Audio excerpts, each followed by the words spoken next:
remember when I was 21, which was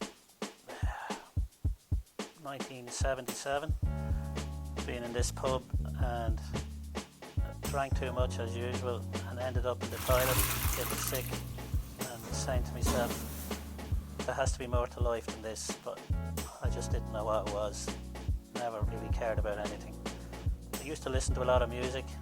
Some of the music, there was spiritual things on it that caused me to question what's it all about, what's life all about.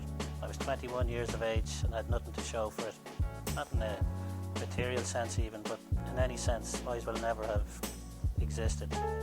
So I started searching. I started doing transcendental meditation and found that interesting.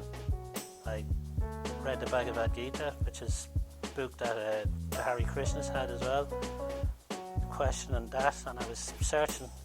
That went on for a year or 2 years, and then a friend of mine who used to read the Bible, who wouldn't have been a believer, but he said to me one day that Jesus said, I am the way, the truth and the life, and no one comes to the Father except through me.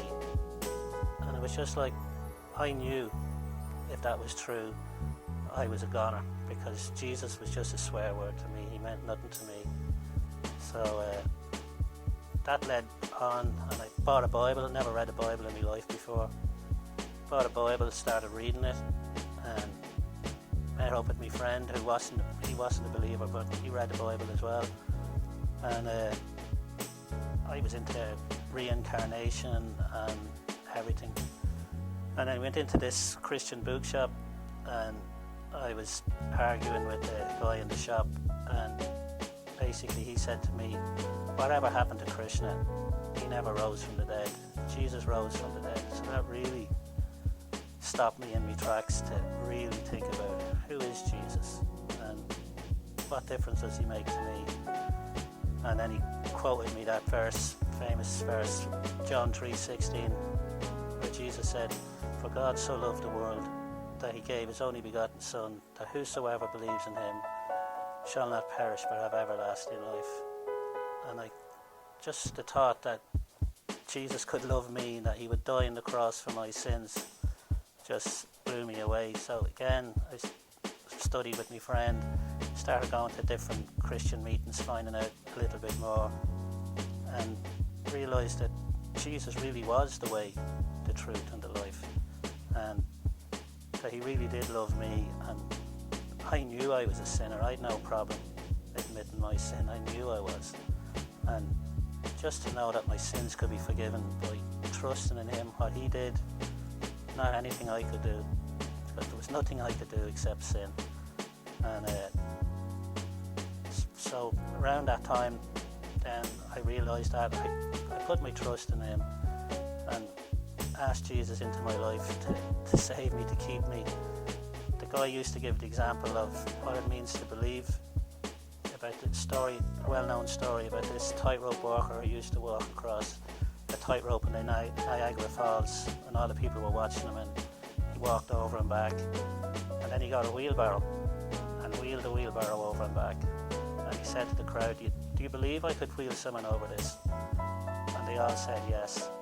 And he says, right, well, one of you get in now and I'll wheel you over. And as far as I can remember, there was no rush of volunteers, because they believed he could do it, but they didn't believe that enough to trust that he would do it. And everybody can say they believe in Jesus and stuff, but it's to trust your whole life to him.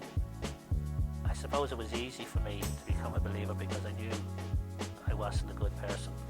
It's harder, I suppose, for someone who's religious to see that they need Jesus, not religion, not to be part of any church or anything, but it's Jesus they need rather than religion, or for me, drinking, or whatever it was for it.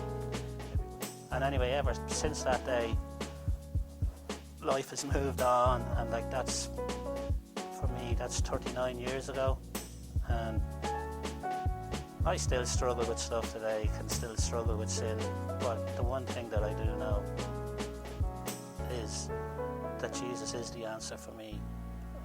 He's there with me, even going through the hard times, and even though if I was him, I would have given up on me. but that's what blows me away about him. He hasn't given up on me, even though I deserve to be given up on. And just knowing that he cares and he does answer prayer, maybe not the way I think they should be answered, but he answers them in ways that is amazing. It's still amazing today, even though it's, I said, 39 years ago since all this happened.